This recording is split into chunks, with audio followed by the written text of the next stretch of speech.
मुनव्वर शाह बाबा का उर्स परंपरागत तरीके से मनाया गया। अकीदतमंदों ने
ये जो है दरबार है आस्ताना आलिया हुजूर मखदूम जहाँ हज़रत शेखुल आलम सरकार मुनव्वर अली शाह रहमतुल्लाह अलैह का यहाँ पे आस्ताना है। और आप बगदाद से यहाँ आए हैं हिंदुस्तान के सरजमीन पर, और आपकी उम्र शरीफ 708 बरस थी। और आपने बहुत करम किया है कि इलाहाबाद के सरजमीन पर अपना क़यामगाह रख करके यहाँ के कौम, चाहे वो हिंदू हो, चाहे मुसलमान हो, चाहे सिख हो, ईसाई हो, सभी पर आपने करम किया। और आपके आस्ताने आलिया में सभी लोग आते हैं और अपनी अपनी मुरादें पाते हैं, चाहे वो कोई भी परेशानी बीमारी हो, चाहे वो शैतानी हो, वो सब सरकार अपने करम से दूर करते हैं। और जी हाँ, ये उर्स जो है आपका, ये आज क्या जमादुल सानी है, आज 16 जमादुल सानी है, यानी 16 अप्रैल है। 16 अप्रैल को आपका उर्स मनाया जाता है यहाँ पे, यानी 16 अप्रैल को आप दुनिया से कूच किए, आपके वसाल का दिन है। यहाँ लोग आते हैं और ज़्यादा आपसे ये फरीद बरकत हासिल करते हैं। अब सब लोग आए हैं सरकार सब ज़ाहिरीन मुनव्वर शाह अलैहि रहमतुर रिज़वान के बारगाह में अक़ीदतमंदी के साथ तशरीफ़ लाए हैं। यहाँ पर आने वाले की मुरादें पूरी होती है, तमाम परेशानियाँ उसकी टल जाती है।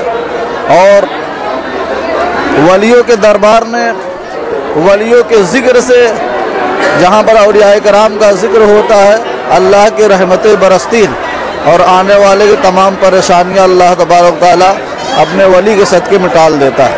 अल्लाह के नबी सल्लल्लाहु अलैहि वसल्लम ने इरशाद फरमाया, मन आदा ली वलियन फ़क़द आज़नतहु बिल हर्ब, जिसने मेरे वली से दुश्मनी की मैं उससे जंग का ऐलान करता हूँ। पीछे 10 साल से आता हूँ, डेली आता हूँ, और बाबा के दरबार में जब भी आता हूँ कुछ मांगता हूँ वो पूरी होती है। मेरे हिसाब से कोई यहाँ से खाली नहीं जाता, बड़े से बड़े कष्ट उसका यही निवारण हो जाता है, कहीं दूर जाने की ज़रूरत नहीं होती। ये बाबा के चौखट है, यहाँ से कोई खाली नहीं गया। हाँ, उर्स का मतलब ये होता है कि ये अल्लाह के वली हैं, ये सालाना इनका जो है, इनका उर्स में ज़्यादा खुशी मनाई जाती है। ये जिंदा वली हैं, इनको जो है सिर्फ पर्दा कर जाते हैं, बाकी इनकी जो है हट जा बेटा, ये ज़िंदा वली हैं, ये अपनी कब्रों में ज़िंदा रहते हैं और सारी बातें जो है हम उनसे फरियाद करते हैं, ये सब सुनते हैं। समझ रहे आप?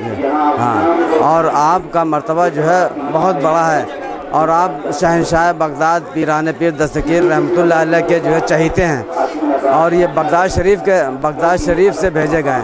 और शहंशाह बगदाद जो सारे वलियों के बादशाह हैं, जितने भी अल्लाह के वली हैं, सब अल्लाह ने सब का बादशाह बनाया है गौस पाक को। और आपने उनको 22 साल वज़ू कराया है, हज़रत गौस पाक को 22 साल वज़ू कराया आपने। और उसके बाद जो है तो आपकी हयात जो है, मतलब आपकी ज़िंदगी जो है वो 708 बरस है जो, और उसके बाद वहाँ बगदाद शरीफ से जो हज़रत गौसुल आज़म पीरान पीर दस्तगीर रहमतुल्लाह अलैह ने हिंदुस्तान के लिए आपको रवाना कर दिया। तो आप जब यहाँ पर आए हैं तो ये पूरा जंगल था, 20 कोस तक जंगली जंगल था, यहाँ पर कोई आबादी नहीं थी। तो यहाँ पर आप अपनी इबादत किया करते थे। तो उसके बाद ये इलाका पूरा एक बनारस के राजा थे, बनारस नौलखा राजा थे, तो राजा बनारस बोलते थे उनको। तो ये इलाका उन्हीं का था। उसके बाद जब यहाँ पर नहाने के लिए आए तो इधर जंगल में शिकार करने के लिए अपने सिपाहियों के साथ आए, और उसके बाद जब शिकार किया उन्होंने तो वो तीर जो है बाबा के लग गई जो है गले में। तो सिपाही लोग जब दौड़ कर आए तो देखा तो वो तीर आपके लगी हुई है, तो वो भागे वापस और राजा के पास। तो राजा से जब बताया कि ऐसी सी बात हुई तो राजा और रानी दोनों मौजूद थे। वो लोग आए, आने के बाद देखा तो आते ही पैर पर गिर गए जो बाबा के, समझ गए कोई महात्मा है या कोई बुज़ुर्ग हैं जो। उसके बाद उससे बड़ी माफ़ी तराफ़ी मांगी, खैर बाबा ने माफ़ किया। उसके बाद फिर उन्होंने जो है उनसे कहा कि बाबा मुझे मेरे पास एक औलाद नहीं, धन दौलत बहुत हमारे पास है, लेकिन एक औलाद हमारे पास, मतलब एक संतान नहीं हमारे पास। तो बाबा ने ठीक है, हम अल्लाह से दुआ करेंगे, लेकिन उसकी शर्त होगी, जो पहली औलाद होगी वो मुझे दे देना और बाकी की औलाद सब तुम्हारी। तो पहली औलाद में से ये हज़रत सैयद ग़ुलाम क़ादी शाह रहमतुल्लाह अलैह आप पैदा हुए। जब आप पैदा हुए तो उसके बाद राजा ने जो है आपको दिया नहीं जो। इसके बाद जब आप समझदार हुए तो आप भी आए यहाँ नहाने के लिए। तो राजा और रानी ने मना किया, बेटा उधर जंगल की तरफ मत जाना, लेकिन आप खुद आए। आने के बाद फिर उसके बाद जब आए तो बाबा के पास बैठ गए। बैठने के बाद फिर सिपाहियों को हुक्म दिया कि तुम लोग वापस चले जाओ। तो सिपाही सारे सब वापस चले गए। जब सिपाही वापस चले गए तो राजा ने पूछा कि कहाँ हैं? तो उन्होंने बताया कि फला जंगल में जो है एक बाबा थे, उन्हीं के पास वो बैठ गए और हम लोगों को कहा कि आप तुम लोग वापस चले जाओ। तो राजा रानी समझ गया कि वही बाबा हैं। आने के बाद फिर बाबा से बहुत खुश, पहले तो बच्चे से अपने कहा, तो बच्चे ने इनकार कर दिया। फिर बाबा से कहा कि बाबा जो है तो बाबा ने कहा कि भाई आपकी औलाद है, आप ले जाना चाहें ले जाएं, हमें कोई जो है एतराज़ नहीं। तो बच्चे से अपने कहा बहुत क्या कहन बेटा ये सब राजपाट कौन संभालेगा? तो कहीं हमें किसी चीज़ की ज़रूरत नहीं है और आप हमें जाना नहीं यहाँ से। तो माँ बाप बहुत कोशिश कर डाला लेकिन गए नहीं। उसके बाद फिर बाबा की खिदमत, सारी ज़िंदगी जो है बाबा की खिदमत की।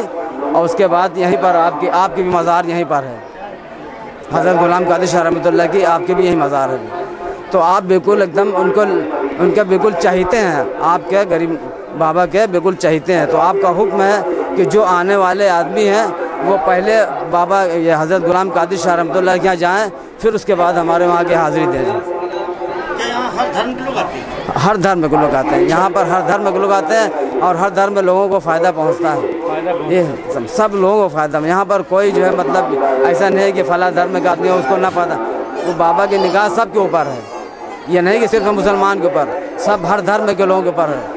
और न जाने कितने लोग यहाँ से कम 2-4 हज़ार आदमी यहाँ से ठीक हुआ है।